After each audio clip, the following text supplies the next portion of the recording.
Empezamos nuestro encuentro de esta semana contemplando esta imagen, la Santísima Trinidad Misericordiosa, se le llama. Justamente que estamos en el colegio de Nuestra Señora de la Misericordia, nosotros nos preparamos especialmente en nuestra escuela, aprendemos el camino de la misericordia. Y si vos te fijás, en esta imagen de la Santísima Trinidad, que hoy te la comparto porque, bueno, este domingo que pasó, celebramos a nuestro Dios, que es un único Dios verdadero y tres personas. Un misterio incomprensible para nosotros, pero verdadero porque así nos lo reveló Jesús. Un Dios que es Padre, que es Hijo y que es Espíritu Santo. Si te fijas en esta imagen, lo que está en el centro de la imagen es el hombre. Vos podrás ver que este hombre está oscuro, herido, desvalido. Es este Dios que se hizo hombre en Jesús y vino a salvarnos. Si te fijas, el de la derecha es el Dios Padre, el que lo está como tratando de levantar. Este Dios Padre que se inclina para hacernos upa, para abrazarnos, para protegernos, para consolarnos con su amor. El de la izquierda, que está arrodillado a los pies, es el Dios Hijo, que se hizo hombre en Jesús.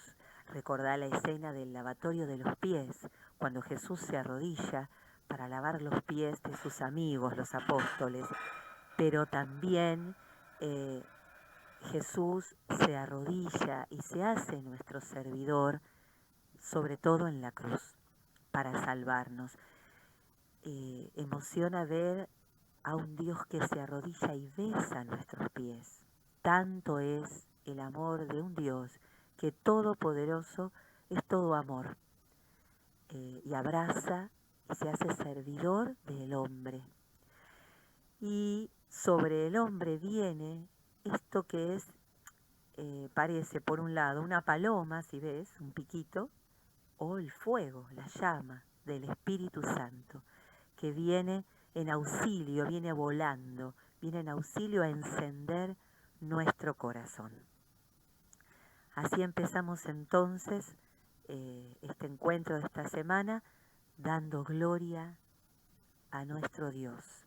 Gloria al Padre, al Hijo y al Espíritu Santo, por los siglos de los siglos. Amén. Retomamos ahora las páginas de nuestro cuadernillo y vamos a ir a la página 11. Dice acá historia de la salvación. Leamos juntos. Así se llama precisamente lo que estudiaste a lo largo del año, cómo se realizó y se realiza la salvación de Dios a la humanidad. Vamos a repasar los pasos que hemos dado. Vos sabés que siempre te adjunto el PDF de las páginas que te voy dando. Bueno, obviamente que habla de lo que estudiamos a lo largo del año. Se refiere seguramente, como yo fui sacando de otros libros, bueno, de algo que ya ha sido estudiado, seguramente vos tenés alguna idea de todo esto, pero vamos a hacer un repaso por esto que te decía, este Dios que es amor, que se acerca al hombre a salvarlo. Por eso toda la historia, desde que comienza el pueblo de Israel, desde la creación, es un mensaje de amor de Dios hacia nosotros. Primero la historia comienza, como recién dije, con la creación. Dice acá, Dios creó un mundo maravilloso y a los seres humanos nos creó a su imagen y semejanza y además nos hizo hijos suyos y nos regaló el mundo. Dios, por tanto, comparte con nosotros su vida y su amor. Y acá te comparto una canción, porque para mí explica claramente para qué hizo Dios el mundo.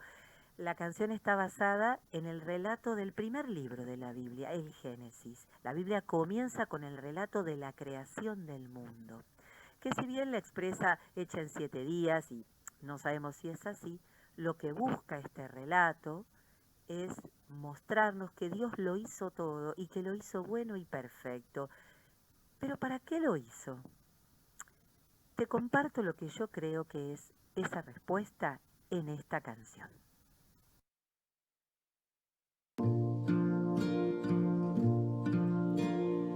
En la fría oscuridad, en la nada estaba Dios, desde siempre todopoderoso.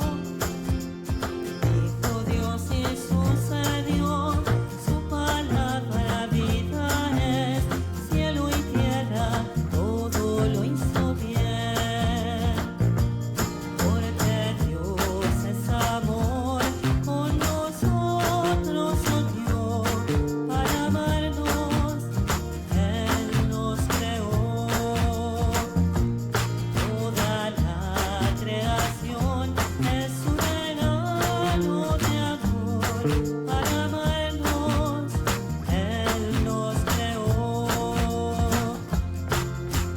Dijo Dios que haya luz y rompió la oscuridad, y así creó el día y la noche. El hermoso cielo azul de las aguas separó, vio Dios que era bueno y le gustó. Porque Dios es amor, con nosotros odió, para amarnos, Él nos creó. Con las aguas hizo el mar, inmenso como su amor, y la tierra firme así apareció. La vistió con vegetales, pasto y árboles frutales, flores de colores perfumó. Porque Dios es amor, con nosotros odió, para amarnos, Él nos creó. Dijo Dios que haya astros para iluminar la tierra, creó el sol, la luna y las estrellas. Lanzó a volar las aves, llenó de peces los mares, y a la tierra con sus animales. Porque Dios es amor, con nosotros odió, para amarnos, Él nos creó. A su imagen modeló lo mejor de la creación, hizo al hombre, mujer y varón, para dominar la tierra y cuidar tanta belleza, para amarse y juntos crecer. El día que terminó, descansó y lo consagró, regalaremos un día al Señor. Porque Dios es amor, con nosotros odió, para amarnos, Él nos creó.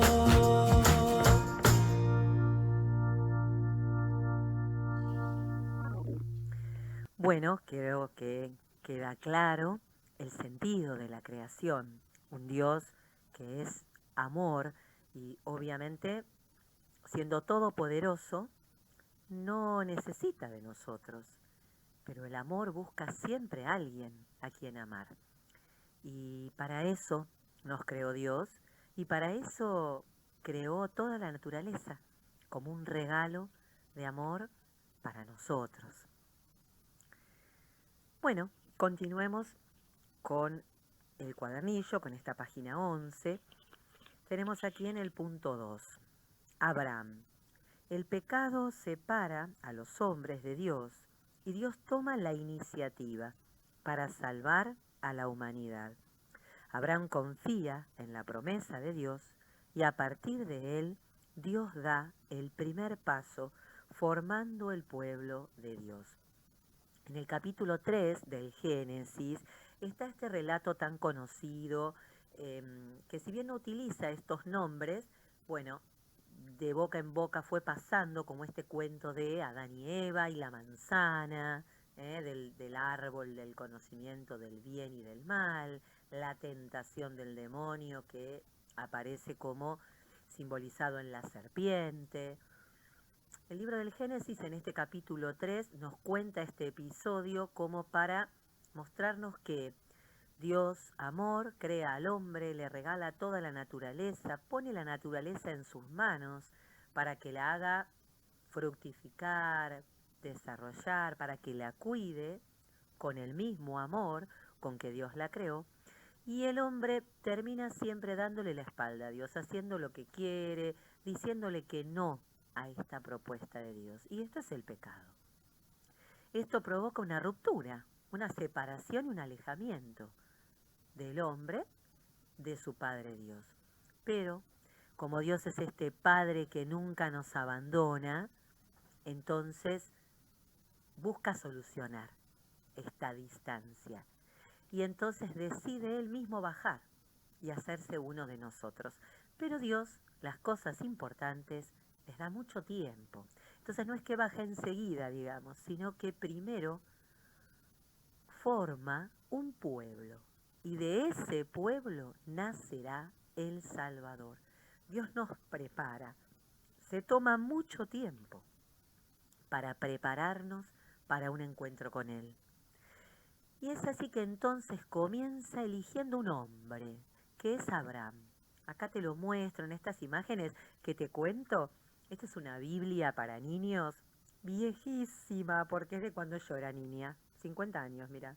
Y yo la amo y escaneé los dibujos y te los comparto. Para que veas, más o menos, esta era la vestimenta de esa época, muchísimos años antes de Jesús, más o menos unos 4.000 o 5.000, no estoy muy segura. Sí, 5.000 seguro. Bueno, acá tenemos a Abraham. Esa es la forma de vestir y ese bastón largo que se le llama cayado, que es el típico bastón del pastor.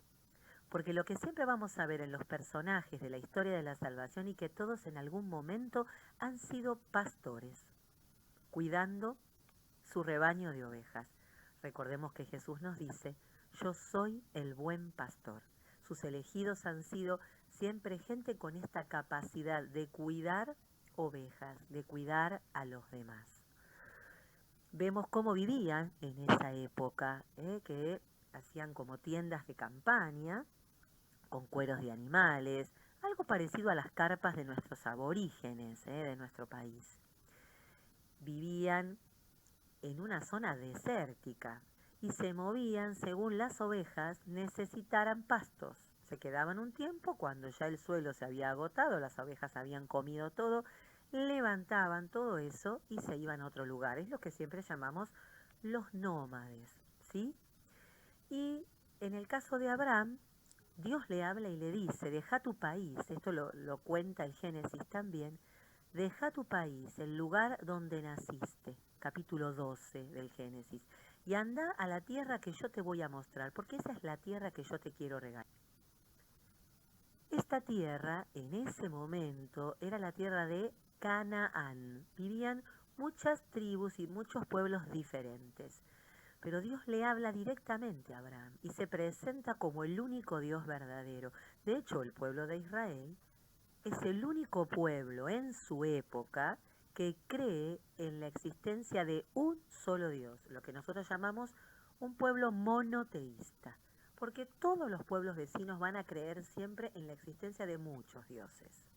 Entonces Dios se revela, le habla a Abraham y le dice que va a tener muchos hijos, que de él van a ser un pueblo tan grande como las estrellas del cielo, que no se pueden contar, o los granos de arena de la playa, que son imposibles de contar. Así será su descendencia. Esta es una promesa que Dios le hace a Abraham.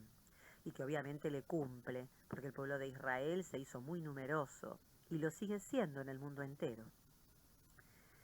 Pero acá tenemos que Abraham tuvo un solo hijo, Isaac, y era su hijo muy amado, y en determinado momento la Biblia nos cuenta que Dios le pide que lo sacrifique en su honor. Pensemos en esto.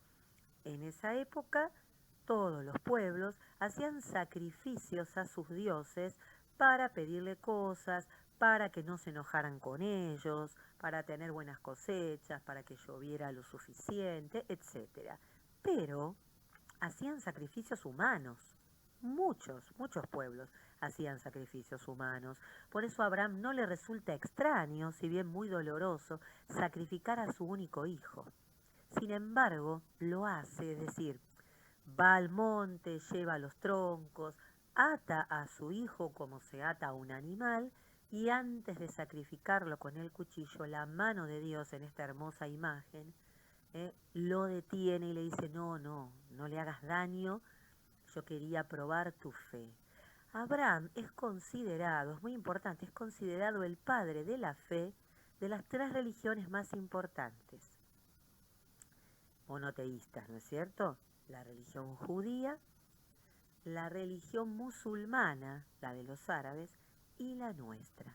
Nosotros lo consideramos nuestro padre en la fe, porque fue un ejemplo de fe, porque nunca dudó de la palabra de Dios y siempre le dijo que sí a todo lo que Dios le pidió, cuando tuvo que dejar su país, todas las cosas que le fue pidiendo, inclusive ante el dolor enorme de sacrificar a este único hijo con todo lo que él había esperado el nacimiento de este hijo, porque tienen este hijo, él y su esposa Sara, cuando ya eran muy ancianos. Obviamente que, ¿por qué Dios pide este sacrificio? Porque de alguna manera anuncia lo que va a suceder con Jesús. Todo el Antiguo Testamento, en toda la historia de la salvación, podemos ver cómo Dios va anunciando, son pistas, como digo yo siempre, que nos van marcando lo que va a suceder con el Mesías, con el Salvador, con el mismo Dios que va a venir a salvarnos. Dios no va a detener el sacrificio de Jesús en la cruz. Jesús va a morir sacrificándose para la salvación de todos nosotros. Bueno, y antes de continuar con la historia que nos va proponiendo el cuadernillo, esta historia de salvación, tenemos que ir mirando un poquito algunos personajes antes de llegar a Moisés, que es el otro que tanto resuena, ¿no? Bueno, Isaac, el hijo de Abraham, tiene 2 hijos, aquí los vemos, ¿no? Esaú y Jacob, que eran mellizos aunque muy distintos. El que está de pie, Jacob, va a recibir después de parte de Dios el cambio del nombre. Le va a poner de nombre Israel. Dios va a elegir a Jacob para que continúe este pueblo del cual va a nacer el Salvador. Entonces, Jacob pasa a llamarse Israel, por eso el pueblo se le llama pueblo de Israel y muchas veces se le dice israelitas en la Biblia. Jacob va a tener 12 hijos. Estos 12 hijos son las primeras 12 familias que forman el pueblo de Israel. Y al establecerse en esta tierra de Canaán, cada provincia va a recibir el nombre de uno de los hijos de Israel. Uno de ellos será Judá, y esta va a ser la provincia que va a quedar, donde va a estar Jerusalén, donde va a estar Belén, ahí nace Jesús, y por eso también les decimos judíos, por Judá. Bien, tenemos que Jacob o Israel tiene uno de sus hijos, de los 12, que es su preferido. Este va a ser José, acá lo vemos regalándole una túnica de colores. Sus otros hermanos le tenían mucha envidia, cosa terrible, ¿no? Porque era como uno de los preferidos de su padre, entonces lo venden como esclavo. Y José va a llegar entonces como esclavo a Egipto, y después de varias cosas que les van pasando, como tenía el don de Dios de interpretar los sueños, llega el momento en que el faraón, el rey de Egipto, tiene sueños que no puede explicar, y José llega a la corte del faraón y le explica estos sueños y le aconseja, diciéndole que va a haber años de sequía, le aconseja que guarde granos, que guarde para cuando pase hambre toda la región. Tal es así que entonces José llega a convertirse, nombrado por el mismo faraón, en el primer ministro, es decir, venía el faraón y debajo de la autoridad del faraón, José. Y llega el momento en que como hay hambre en toda la región, pero Egipto es el único que tiene alimentos, entonces los hermanos van a comprar alimentos y se reencuentran con José, al cual creían muerto. Bueno, la historia es muy hermosa. José es muy especial, en ningún momento recrimina a sus hermanos ni se venga de ellos. Vuelve a reencontrarse con su padre, aquí lo vemos, se abraza con su padre que lo creía muerto, con su padre Jacob, y entonces es así que le dice a su padre que venga a vivir a Egipto, con toda su familia, con todos sus animales, con todo lo que tienen, y así entonces el pueblo de Israel se va a vivir a Egipto, porque es el único lugar donde hay comida. Y van pasando los años, obviamente José muere, pasan muchos años, pasan faraones. El pueblo de Israel, cumpliéndose así la promesa de Dios de hacer de este pueblo un pueblo muy numeroso, aumenta tanto en número que el faraón de ese momento empieza a preocuparse, porque piensa, si este pueblo se une a un pueblo enemigo, entre todos me hacen la guerra y me van a ganar. Es ahí donde el faraón esclaviza al pueblo de Israel, y empiezan a sufrir el maltrato como esclavos, los golpes, los hacen fabricar ladrillos, que era el trabajo más pesado. Ustedes saben que todas las grandes pirámides y construcciones del pueblo de Egipto se hicieron no pagándole a ningún empleado, sino justamente a costa de la vida de muchos esclavos. Continuemos entonces ahora, que ya nos ubicamos en la época en que el pueblo de Israel vive en Egipto, pero esclavizado. Continuemos con lo que nos dice el cuadernillo, aquí en el punto 3. Moisés. Dios acude en ayuda de su pueblo, lo libera de la esclavitud, lo conduce a la tierra prometida y sella con él un pacto de amistad. Ustedes serán mi pueblo y yo seré su Dios. Los 10 mandamientos que el pueblo debe cumplir son la señal de esa alianza. Bueno, recordemos un poquito, ¿te acordás que yo te mandé a mirar una película de Moisés? Te puedo volver a poner el link para que la vuelvas a ver, pero bueno, para no reiterarla, te pongo acá unos dibujos, recordando que el faraón no se contentó con esclavizar al pueblo de Israel, sino que también mandó matar a los varones recién nacidos. Es así que la madre de Moisés, para evitar que lo maten, que se lo arranquen y lo maten, lo pone en una canasta y lo larga al río Nilo. Es ahí donde la hija del faraón lo encuentra y lo adopta. La hermana de Moisés, que vigilaba a dónde iba a parar esa canasta con su hermanito, se acerca a la hija del faraón, como vemos acá, y le ofrece conseguirle una mujer israelita que le dé de mamar. Y es así que la mamá de Moisés puede criar a Moisés hasta los 2 años. Moisés crece como un príncipe al lado de el heredero, el que va a ser el faraón más adelante, el hijo del rey. Se acostumbra a vivir en el palacio, pero se entera de que es israelita. Y es así que entonces, preocupado por esta situación, se siente culpable porque él vive en el palacio, pero su pueblo, su verdadero pueblo, sufre la esclavitud. Va a donde su pueblo está trabajando, maltratado, y al ver cómo un egipcio golpea a un israelita, entonces se enfurece y por defenderlo mata a este egipcio.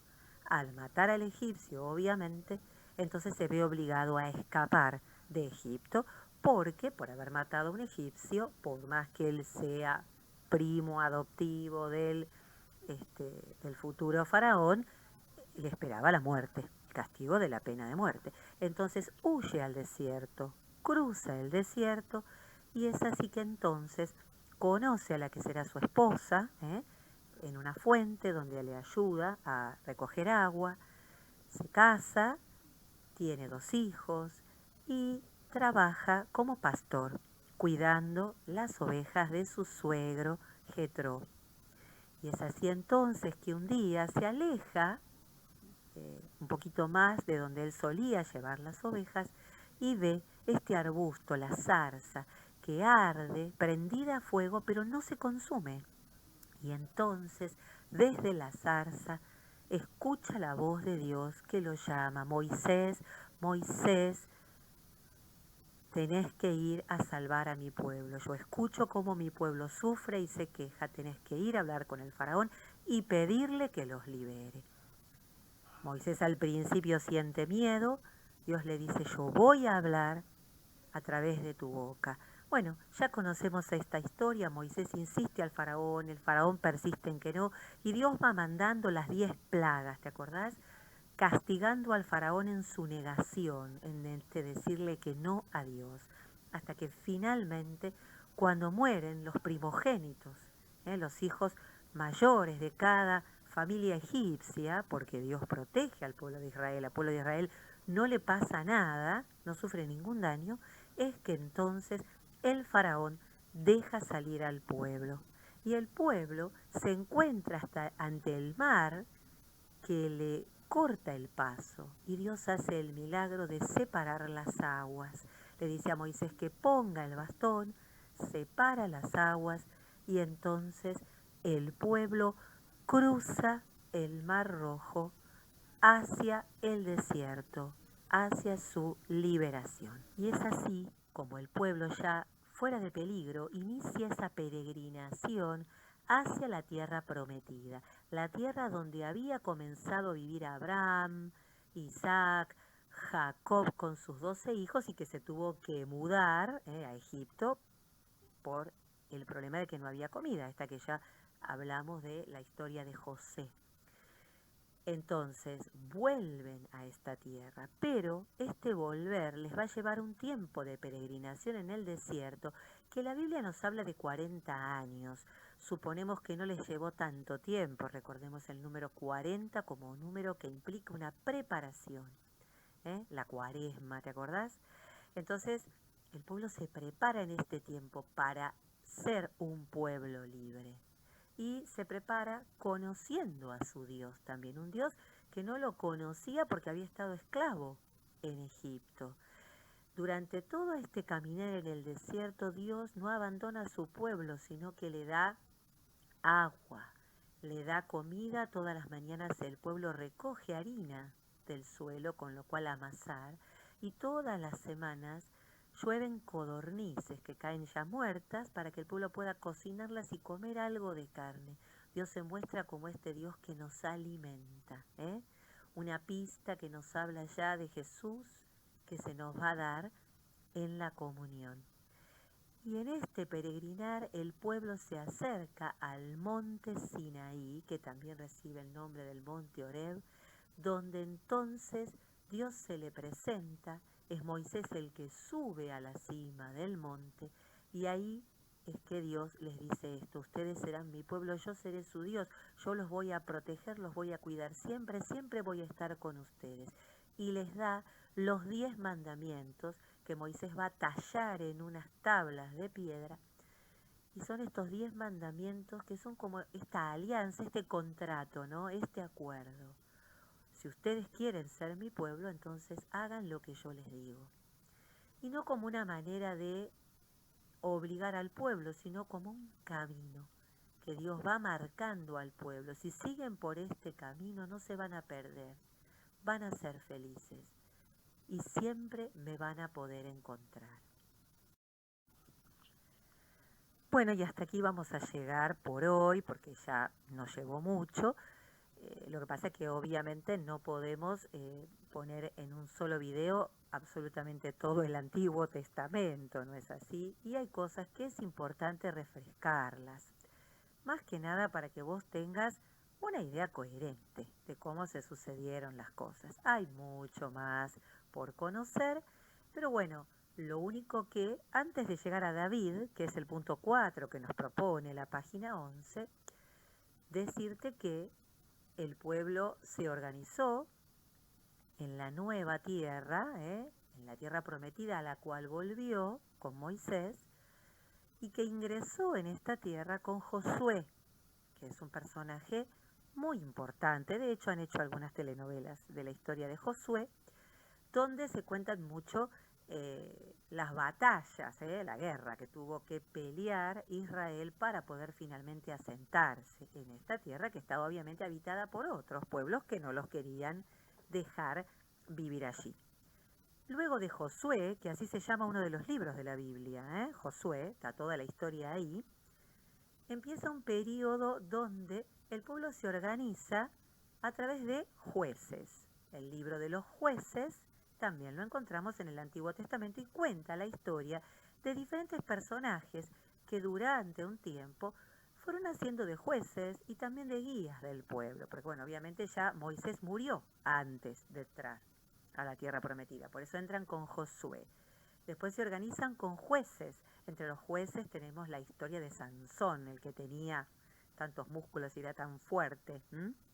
Fíjate, investigate la historia de Sansón si te gusta, que su fuerza estaba en su cabello, que nunca se lo cortaba, era un don de Dios.